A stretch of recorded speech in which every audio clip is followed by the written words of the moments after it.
They called him Echo because, for weeks, he made no sound, no bark, no growl, not even a whimper. He had been found wandering near the train tracks, thin, limping, and covered in burrs.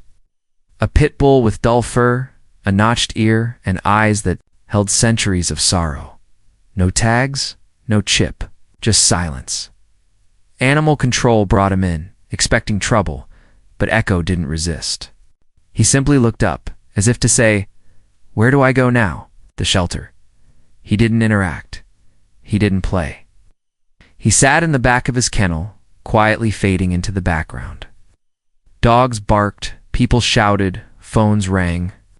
But Echo stayed still, unseen, unheard, like a ghost with a heartbeat. Enter a man in his 50s, retired music teacher. Newly widowed, he began volunteering at the shelter just to feel something again. He cleaned kennels, walked dogs, and sang softly while sweeping floors, a habit from years of calming students. One day, he brought his old acoustic guitar. He played in the courtyard, not for anyone in particular. Simple tunes, nothing flashy. And that's when Echo moved. The man saw the pit bull, head tilted, sitting at the kennel door, ears perked toward the music. So the man sat down just outside the kennel and played. Day after day, returned with his guitar. Day after day, Echo came forward. First a step, then a sniff. Then one day a sigh, the first sound Echo had made in the shelter. A quiet breath, like a song beginning. They let the man take Echo home for weekends, just to foster. At first, Echo barely moved.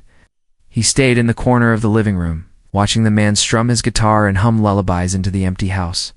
The man named him Echo not because he was quiet, but because he reflected back everything: sorrow, hope, pain, and healing. Slowly, Echo learned the sounds of life again: door creaks, kettle whistles, laughter on TV. And then, one quiet morning, he did the unthinkable. He barked, a single, unsure bark when the mail carrier dropped a package at the door. The man laughed, startled, and said, "Well, hello, Echo. I hear you now." So that evening they celebrated with peanut butter and a walk around the block. Echo grew stronger. His fur regained its sheen, his body filled out, his eyes brightened. But not everyone trusted him.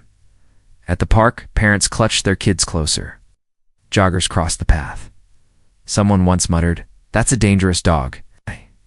Man would just smile and say, "He plays guitar better than I do." Then one day, Echo changed a life. A young girl, no older than 9, had run off during a school picnic. Panic spread fast. The teacher shouted. Parents searched. Turned to an hour-dot Echo, walking nearby, stopped. His ears twitched. He tugged the leash. The man let him lead. Through trees, down a slope.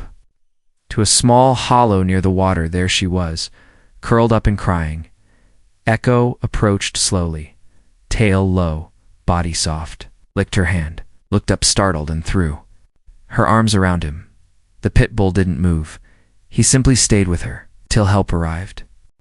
After that day, Echo wasn't the pit bull anymore. He was Echo the helper, Echo the hero, Echo the calm dog with the guitar-playing human. The town changed. He was invited to schools. Kids learned how to greet dogs safely. He sat during story time at the library, his big head resting on crossed paws as children read aloud beside him. Echo became the face of the shelter's campaign. See the soul, not the stereotype. People began adopting more rescues, including other pit bulls. Years passed. Echo slowed down. His muzzle turned gray, his legs stiffened. But his spirit, steady as ever. The man would carry him up the stairs when needed. Echo would still perk up at the sound of a guitar string, tail tapping the floor like a slow drum beat. One afternoon, as rain pattered on the windows, the man sat on the floor, echoed beside him.